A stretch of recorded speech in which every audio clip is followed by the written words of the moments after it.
은혜 받으실 하나님의 말씀은 사도행전 23장 1절에서 11절까지 말씀입니다. 신약성경 228면에 있습니다. 사도행전 23장 1절에서 11절까지 말씀입니다.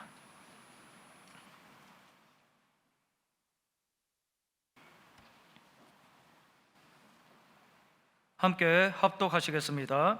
바울이 공회를 주목하여 이르되, 여러분 형제들아, 오늘까지 나는 범사의 양심을 따라 하나님을 섬겼노라 하거늘, 대제사장 아나니아가 바울 곁에 서 있는 사람들에게 그 입을 치라 명하니, 바울이 이르되, 회칠한 담이여, 하나님이 너를 치시리로다.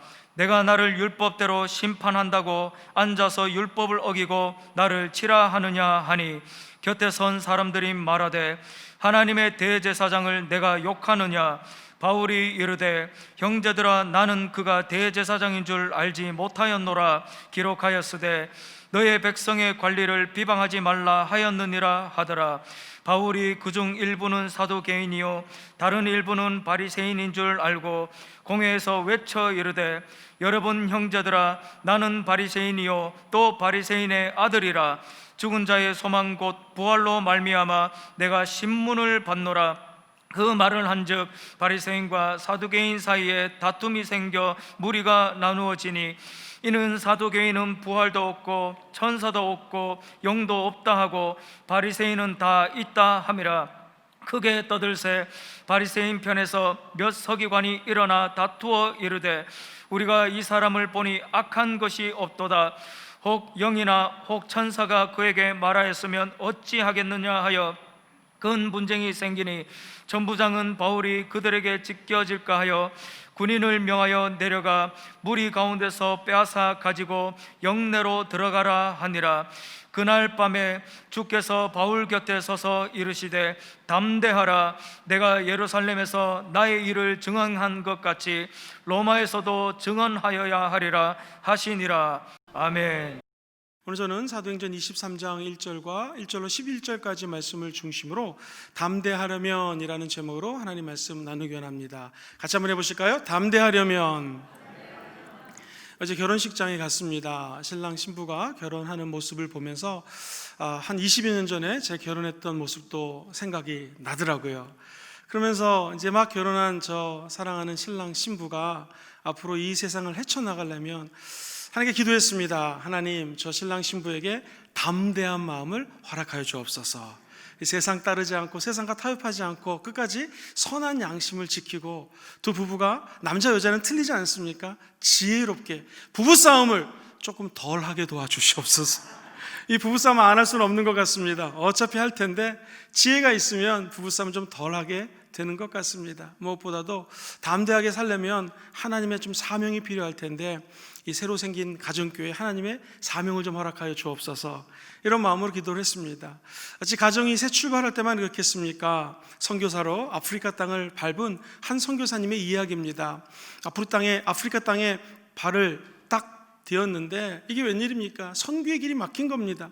무려 11년 동안 아무것도 못했습니다. 왜냐하면 이 선교지에 가면 선교사님들끼리 알력이 있어요. 그것 때문에 일을 펼칠 수가 없었습니다.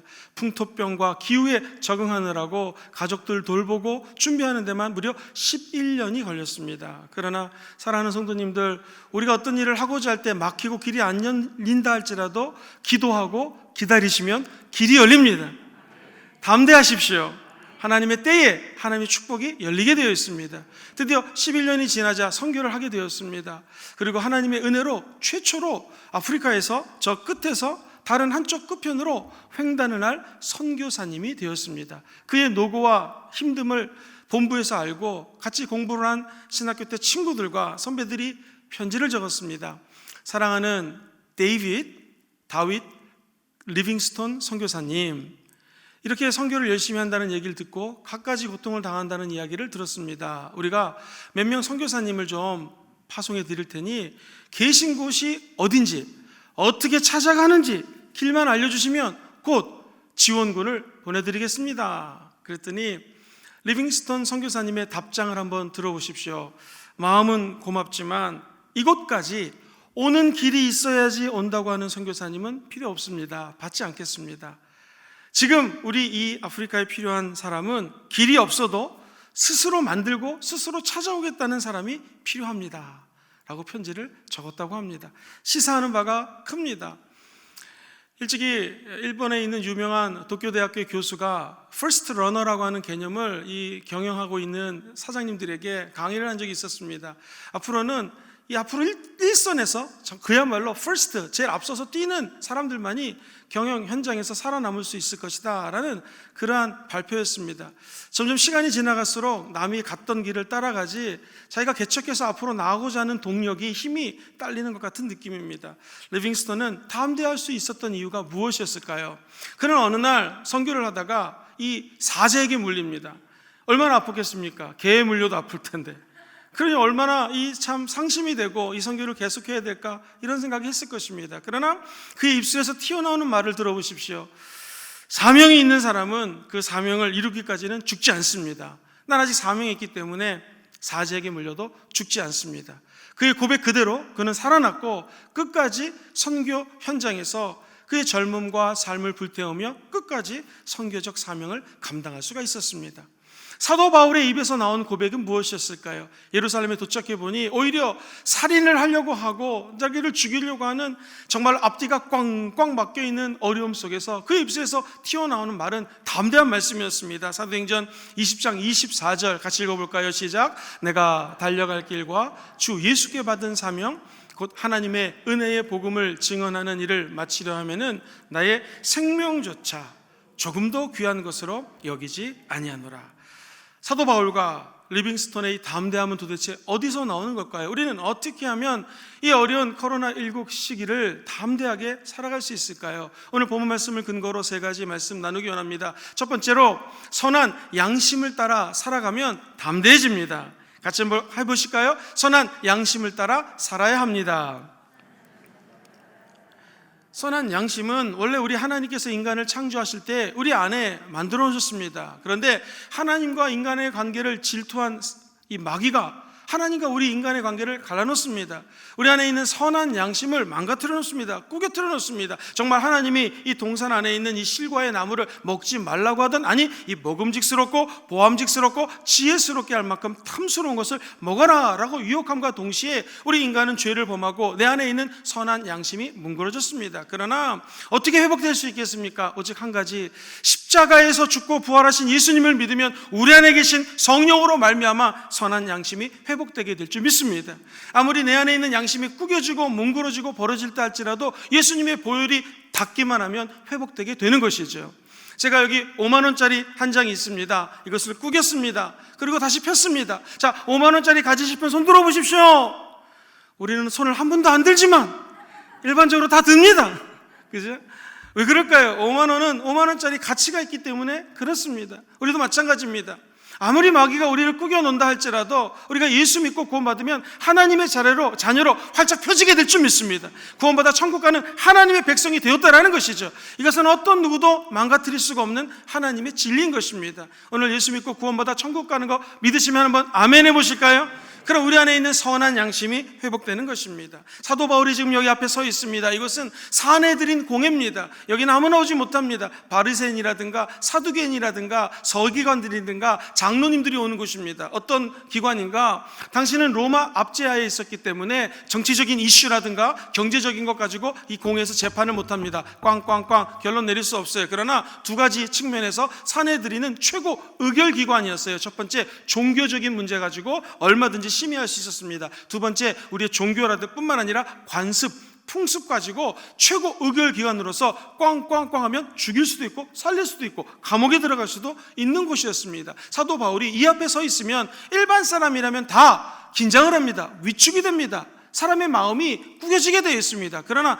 사도 바울의 입에서는 담대한 메시지가 펼쳐집니다. 오늘 본문 1절 말씀에 사도 바울처럼 같이 한번 읽어보시죠. 시작. 바울이 공회를 주목하여 이르되 여러분 형제들아, 오늘까지 나는 하나님을 섬겼노라 하거늘. 자, 공회를 주목했다는 것은 날카롭게 쳐다봤다라는 원어입니다. 촥 쳐다보면서, 조금 더 앞서 얘기하면 약간 째려보면서 얘기하기를 비공식적인 언어를 사용합니다. 형제들아, 나도 유대인이지 않습니까? 형제 여러분이라고 하면서 하는 말이, 나는 내 평생에 양심을 따라 살아왔습니다. 양심을 따라 섬겼습니다. 여기서 주목해야 될 단어가 양심이란 단어하고 섬겼다라는 단어입니다. 이 말은 무슨 뜻인가? 양심은 사전적인 의미로 내 마음속에 선악을 구별하고 판단하는 기능입니다. 이게 선해, 이게 악해 라는 것이죠. 예배 시간에 게임하면 됩니까? 안 됩니까? 안 됩니다.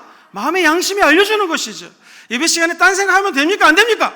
안 되죠. 내 안에 선과 악을 구별할 수 있는 능력이 있다는 것입니다. 하나님의 뜻을 통찰하는 것이 양심이에요. 그리고 선한 능력이 양심입니다. 양심을 따라 하나님을 섬기면 두려움이 없다는 것이죠. 사도 바울은 적어도 이 사내들인 공회 앞에서 사람들에게 얘기합니다. 나는 양심을 따라 내 평생 살아왔습니다. 신앙생활은 누구나 다 양심의 부끄러움이 없어야 됩니다. 하나님 앞에서나 사람 앞에서 양심의 부끄러움이 없어야 된다는 것이죠. 또 섬겼다라고 하는 단어는 내가 시민으로서 의무를 다했다라는 것입니다. 이것은 굉장히 심오한 의미를 갖고 있어요. 나는 내 안에 있는 양심을 따라 하나님을 섬겼다라는 것입니다.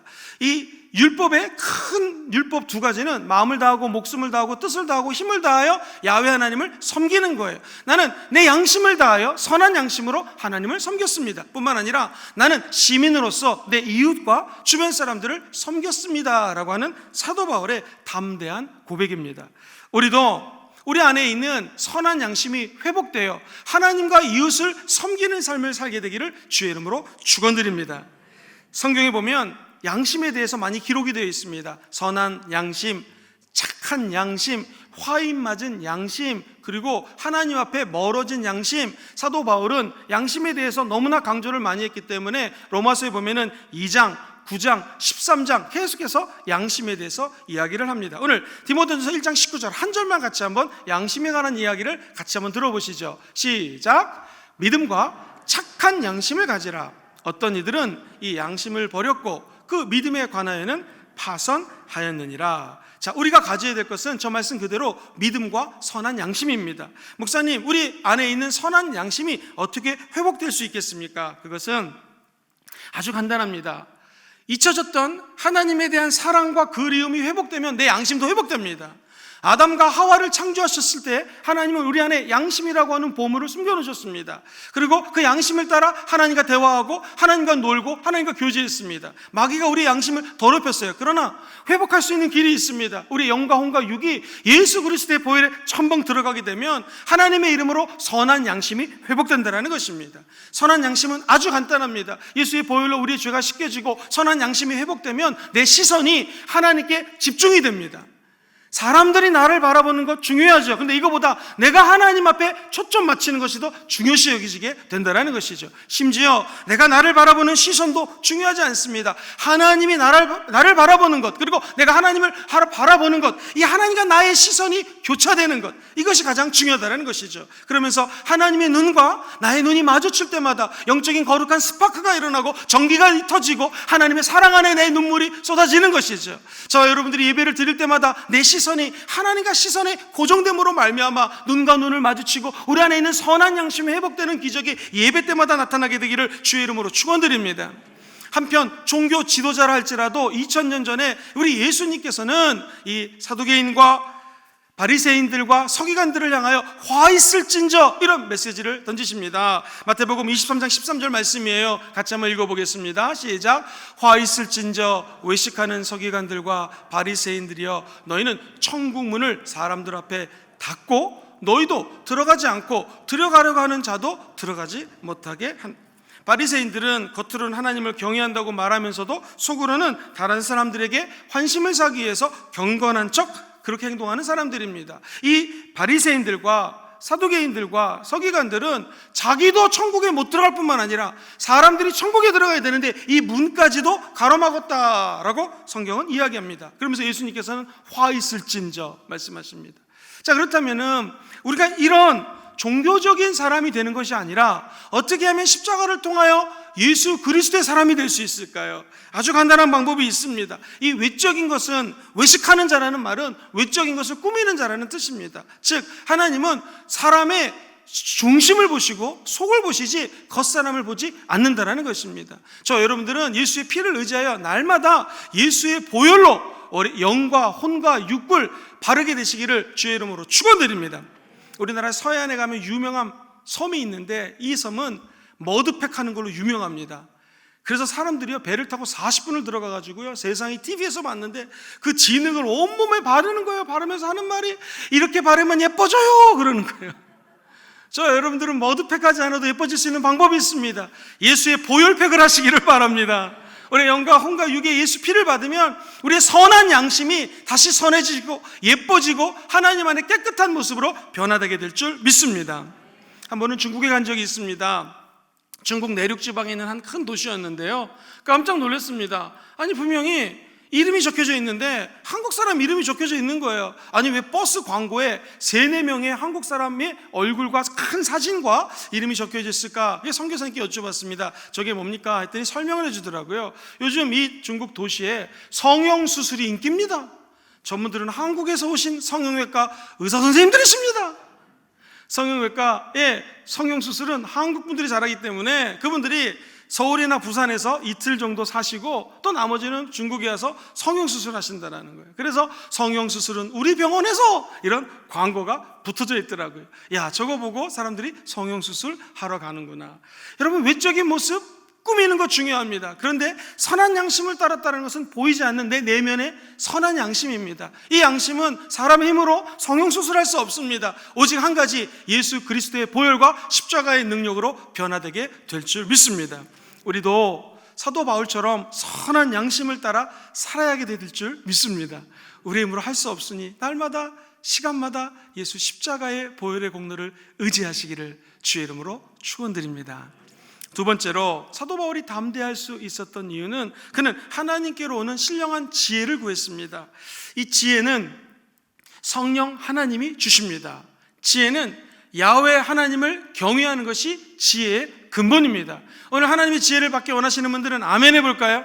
야훼 하나님을 경외하는 것은 바로 예배 자리입니다.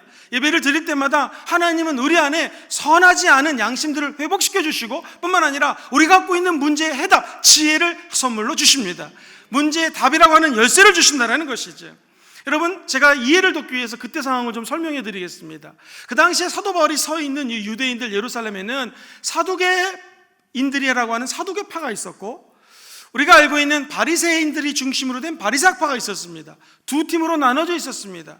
그때 사도 바울이 순간적으로 두 팀으로 나눠져 있는 사실을 알았습니다. 그리고 나는 양심을 따라 하나님을 섬겼다 했을 때 대제사장이 아나니아라는 사람이었는데, 너만 양심을 따라 하나님을 섬겼냐? 화가 났습니다. 저 입을 쳐라, 입을 때리라는 것입니다. 그때 사도 바울이 율법을 따라 내 입을 치라고, 당신이 오히려 침을 당하고 죽일 것입니다 라고 얘기합니다. 그때 사람들이 어디서 네 면전이라고 대제사장 앞에서 이게 뭐하는 짓이냐?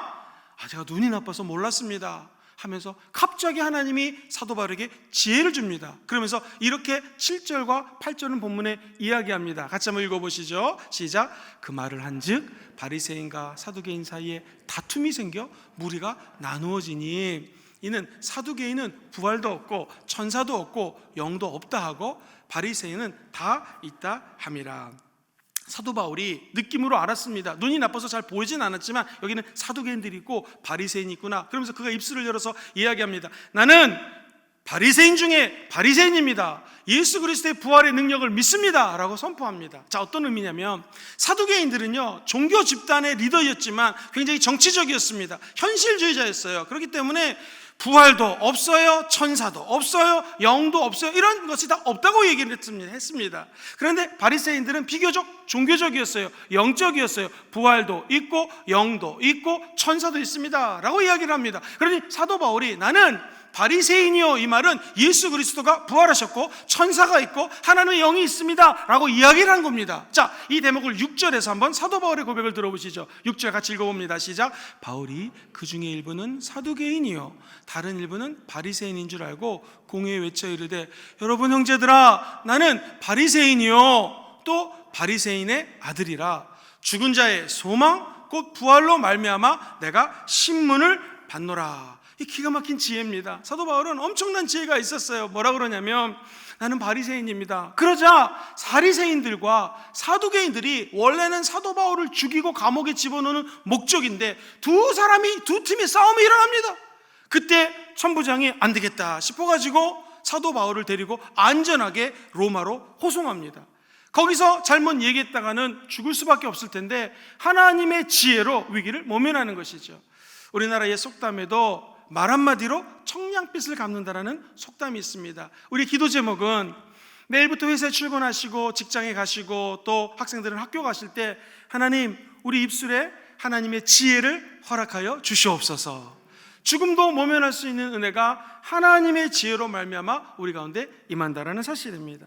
순간적인 지혜로 이 영적 전쟁에 승리하는 여러분 되시기를 주의 이름으로 축원드립니다. 그래서 예수님도 마태복음 10장 16절에 보면 우리 크리스찬들에게 이렇게 권면합니다. 너희들은 뱀같이 지혜롭고 비둘기같이 순결하라. 비둘기같이 선한 양심 순결할 수 있는 것은 예수 피로 가능합니다. 뱀같이 지혜로울 수 있는 것은 오직 하나님의 말씀을 따라 살 때에 기적이 일어나게 될 것입니다. 기억하십시오.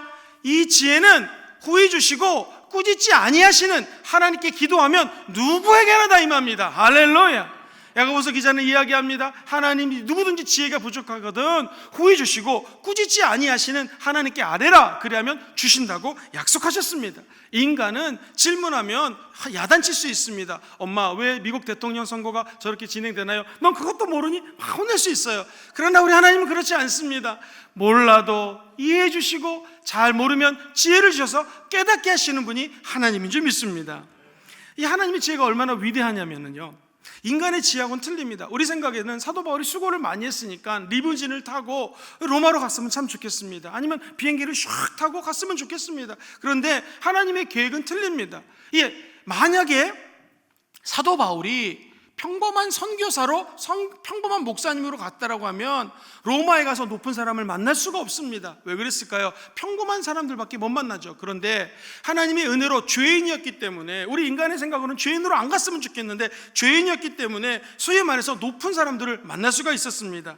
최종의 수비대 사람들을 만날 수가 있었고, 그 당시에 벨리스 총독, 베데스 총독, 높은 사람들을 만날 수가 있었습니다. 심지어 아그리파 왕까지도 만날 수가 있었습니다. 그 이유는 바로 사도 바울이 하나님으로부터 사명을 받았다는 것이죠. 높은 사람들에게 만나서 재판을 해야 되니까 입을 열어서 나는 유대인 중에 유대인이요 양심을 따라 하나님을 섬긴 사람입니다 라고 간증하기 시작합니다.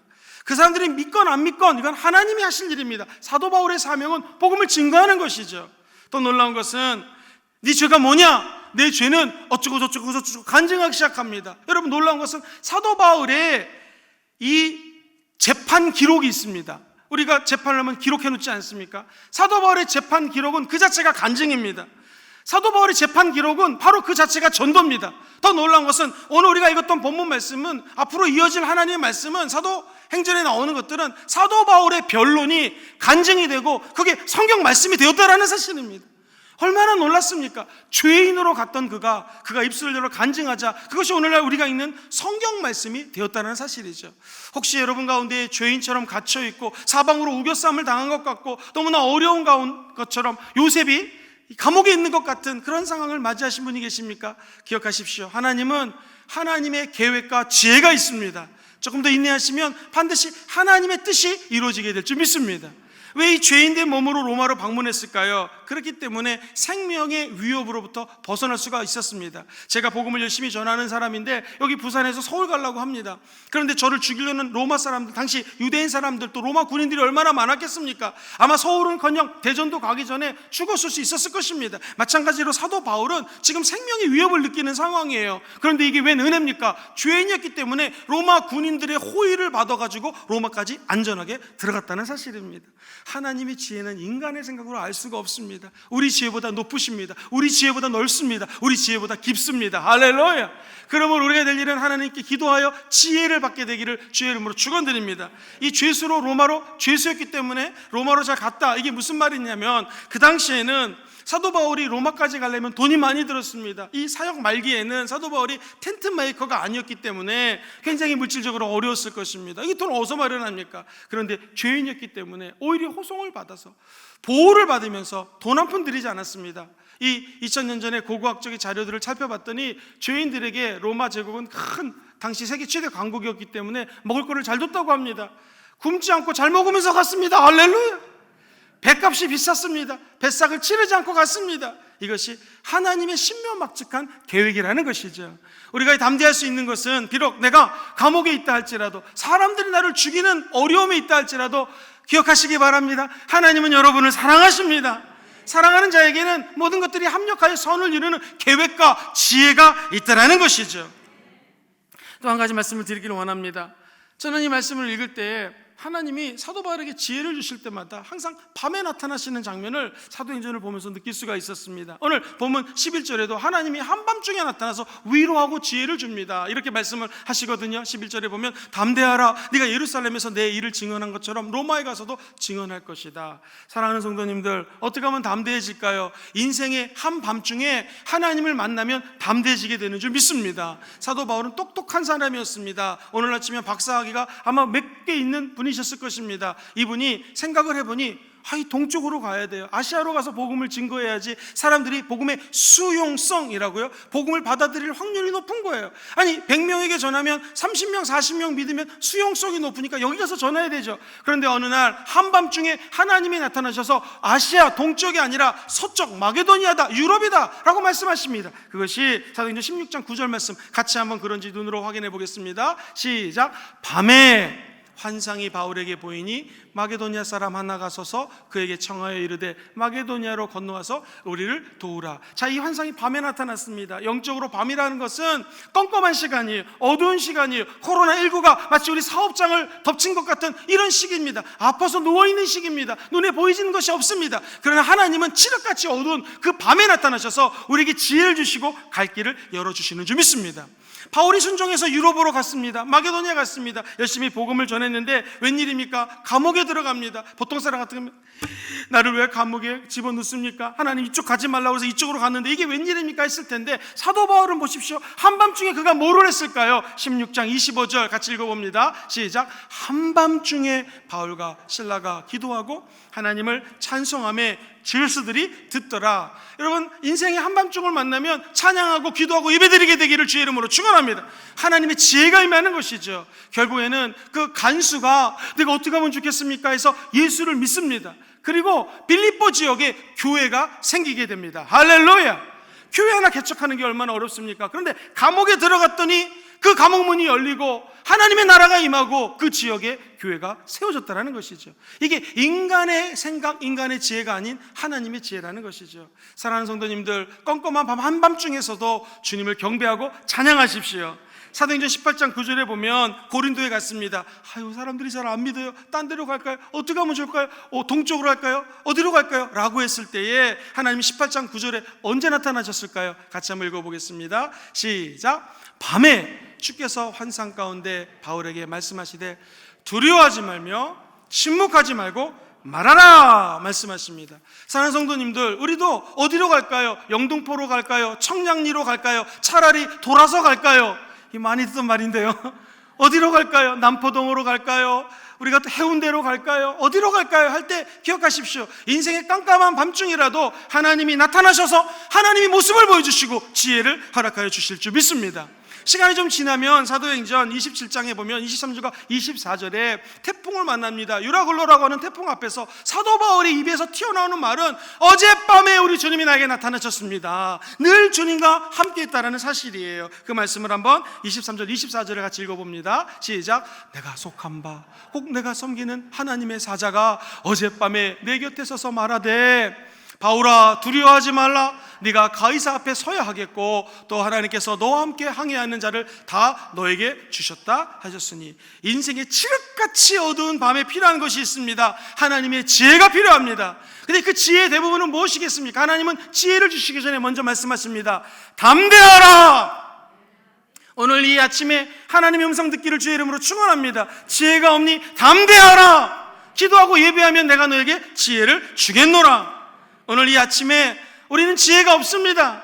아는 게 없습니다. 심지어 어떻게 기도해야 될지도 모를 때가 많습니다. 그럴 때 하나님의 음성을 듣게 되기를 주의 이름으로 축원합니다. 담대하라, 내가 너에게 지혜를 주겠노라. 마지막 세 번째로, 담대하게 살려면 사명을 붙들어야 됩니다. 같이 한번 해보실까요? 사명을 붙들어야 합니다. 사도 바울이 힘들고 어려울 때마다 우리 하나님은 나타나셔서 사도 바울에게 수시로 사명을 이야기합니다. 여러분, 사도 바울이 이제 남은 사명은 무엇입니까? 예루살렘에서 복음을 철저히 전했던 그는 이제 로마에 가서 복음을 전하는 것이 사도 바울의 사명입니다. 그때 사도 바울이 하나님으로부터 다시 아주 명명백백하게 나의 사명에 대해서 듣습니다. 11절 말씀을 다시 한 번 더 읽어보겠습니다. 11절 시작. 그날 밤에 주께서 바울 곁에 서서 이르시되 담대하라, 네가 예루살렘에서 나의 일을 증언한 것 같이 로마에서도 어떻게 해요?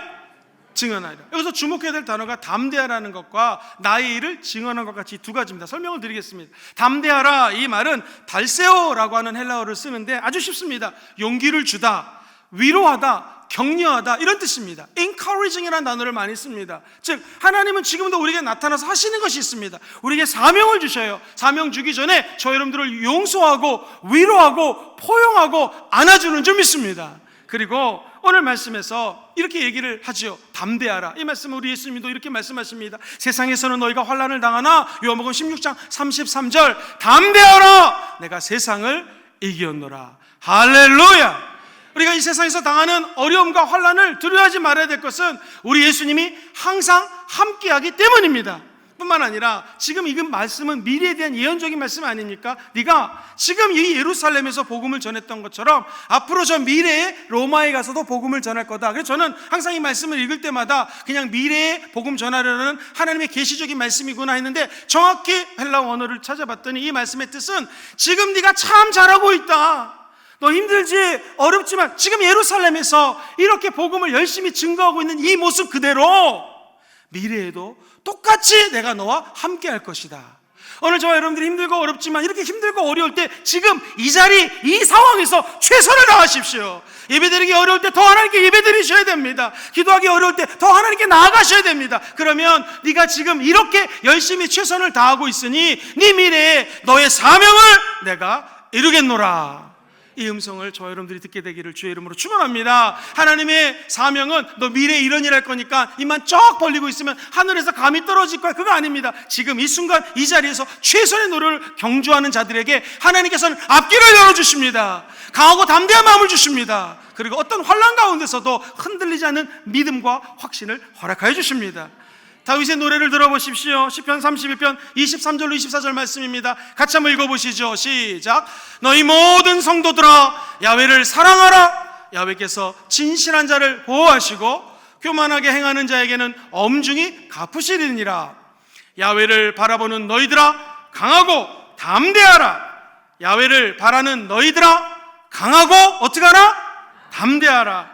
오늘 우리가 이 시간에 나와 하나님을 바라고 하나님을 앙망합니다. 하나님을 바라보고 앙망하는 자들에게는 하나님 주시는 은혜와 축복이 있습니다. 그것은 담대하게 살아갈 수 있는 능력이시죠.